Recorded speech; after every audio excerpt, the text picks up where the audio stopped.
But let's say it anyway, just for the example. Let's say that almost all of them you've been trying really hard, and you feel the way you were describing here about them.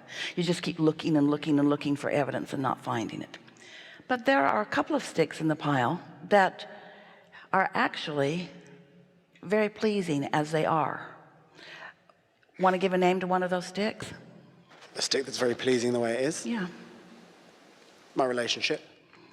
So you focus on that stick, that delicious relationship, and how do you feel when you look there? Calm. Or excited. You're not looking for something that you can't find. You're looking for something that you can find. You're looking for something that you found. So as you feel the satisfaction of that found whatever it is, you know what happens? You line up with every one of those other sticks. Every one of them. Every one of those other subjects is now affected by the one where the feeling is one of connection. That shifts things. Does that make sense to you? So what do you think it is? We're asking you, those of you who are a part of humandom,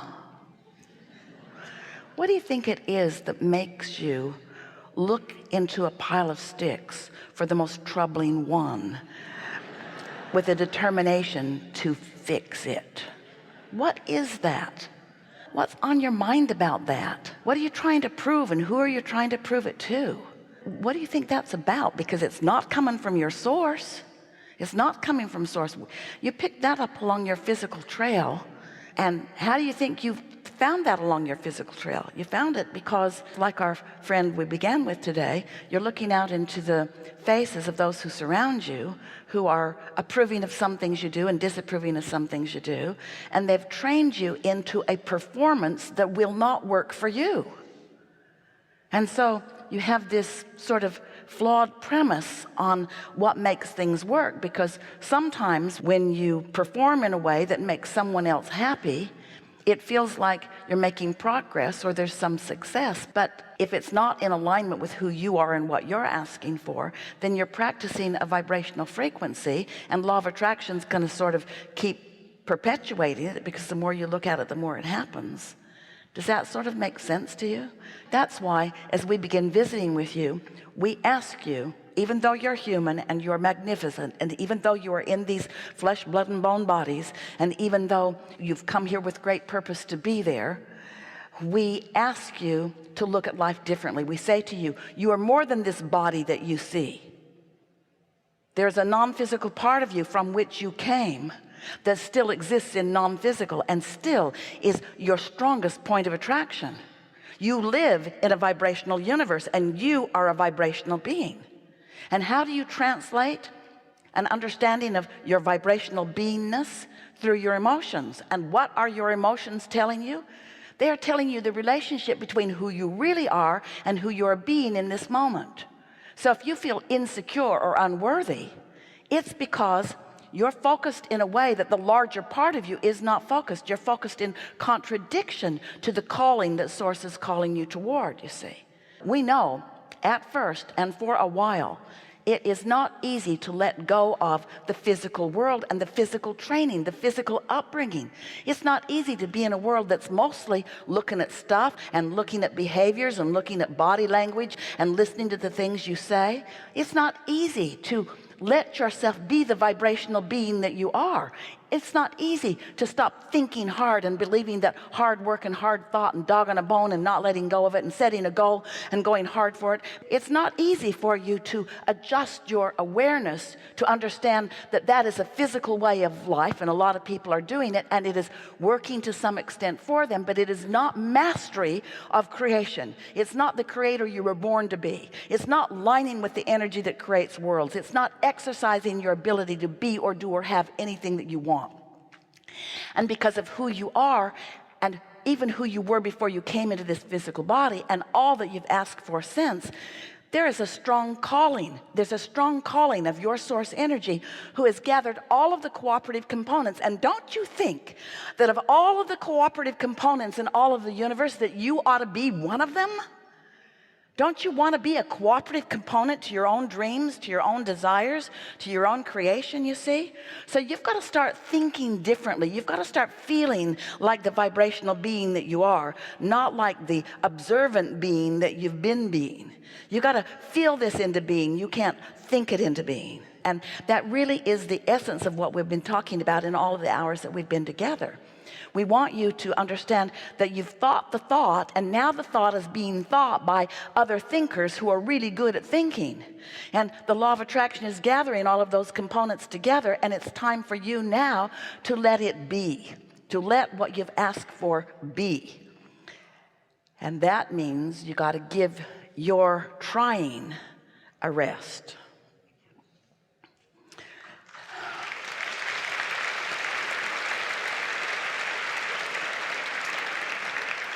So give us an example of something that you're looking for that isn't there, just briefly. We know we're taking a lot of time with this, but it is so much a part of what collectively you are asking for.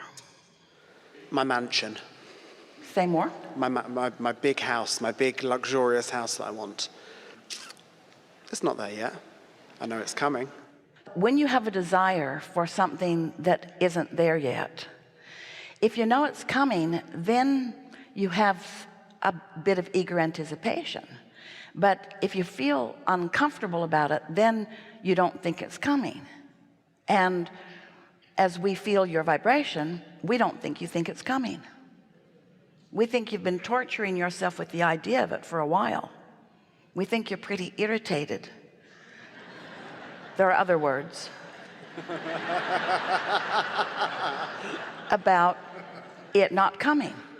We think that you feel sort of defiant to the universe. We think that you're saying things like, I do deserve this, and it should be coming, and why not me? That's sort of where you stand in that. So now let's talk about this in a way that you get your vibration in a place that you can begin to let it in. So what does this mansion represent to you? First of all, we have a few questions for you. Does it represent comfort or looking good? It's a trick question. Comfort. It's more about comfort, really. Really, if it were about comfort, we promise you wouldn't want a mansion. Okay, yeah.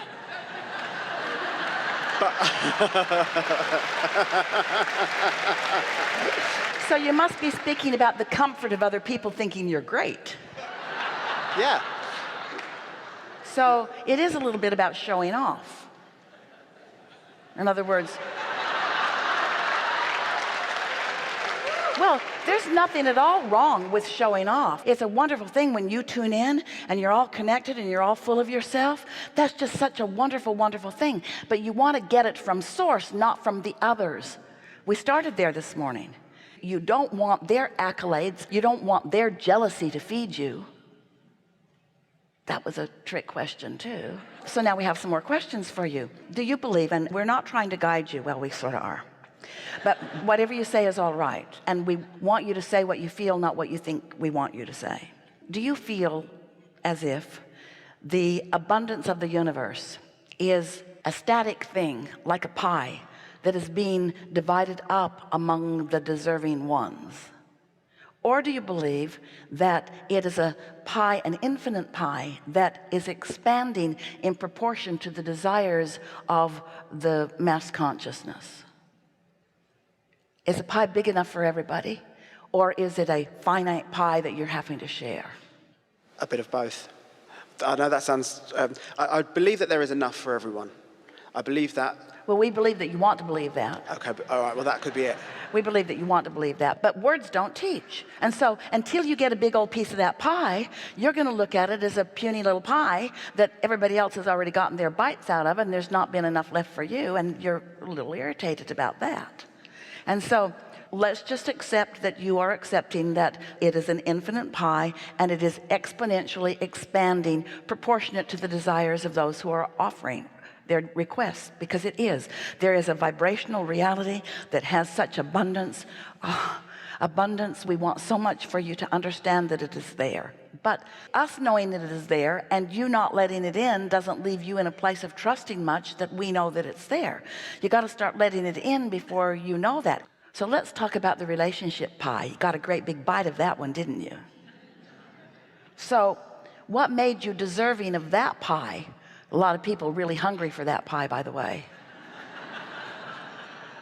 What made you deserving of that pie, but not deserving of the other pie? I think I was more relaxed about it. I was more relaxed about... there were so many rockets of desire beforehand for that relationship, it's unbelievable. You know what we think it is? We think that the relationship pie is a more emotional pie than it is a thinking pie. And we think that you found the emotion of it and it was easy for you to get lost in the emotion of it, and so you let it be, where most people don't get too emotional about their mansion, and if they are, it's often not an emotion that feels that good. Are we accurate in saying, don't let us lead you to a place that isn't accurate? Although we know everything, so you might as well just come along with us.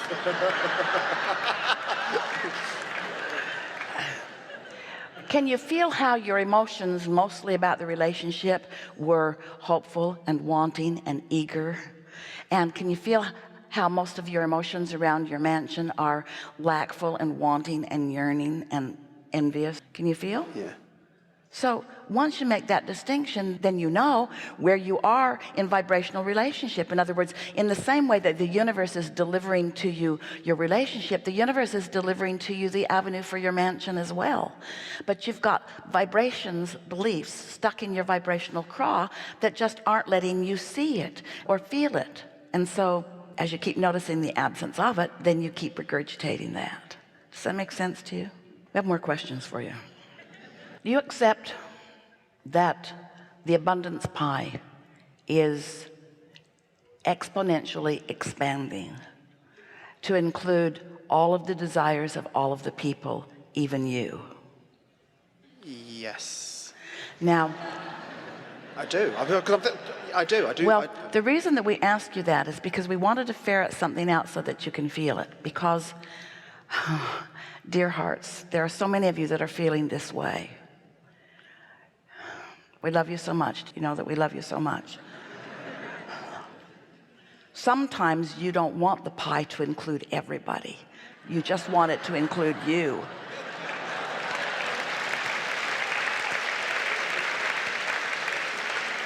Because if there's this big old stream, and if Source is loving all of you, then how can you really be special? How can you stand out as a worthy one and a beloved one? You sort of getting what we're talking about here? Don't worry about it. Everybody's not getting vibrational alignment with it anyway, all at once. So you'll still be a standout. But it's really a helpful thing when you accept that abundance just is. And that you have created enough abundance in your vibrational reality to keep you busy for 20 or 30 or 40 or 50 lifetimes. You have no capacity even to right now project all of that resource into the direction of things. There's not enough asking within you that's pointed in enough directions to dissipate all of it. That's how proportionally huge it is. So we're just doing a sales job here to help you to understand that you personally have created for yourself from the cosmos of available abundance. It has expanded and it is marked with your DNA. Nobody else is going to sweep in and get yours, but if you don't do something to let it in, it will just stay there in escrow, waiting for you to find a way to open your gates and let it in. We are wanting you to feel the bigness of these things. Can you feel how right now you have more belief in what you've been asking for than you have ever before? Our knowing of it being there is helping you to know that it be's there. But still, you've got this little thing stuck in your vibrational craw. Okay, it's there. How do I let it in? And the way that you let it in is by not needing it to be there in order for you to feel abundant. By not needing it to be there in order for you to feel joy in this segment and joy in this segment or pleasure of this segment, you see. Can we convince you somehow that as you play the game where you focus in a way that you feel satisfaction or pleasure, that you're opening the gates, the valve, the whatever you want to call it, so that the impulses and ideas will begin flowing to you that will lead you to the abundance that you want? You know, you said something really interesting to us at the beginning of our conversation. And we so want to call your attention back to it because it's the very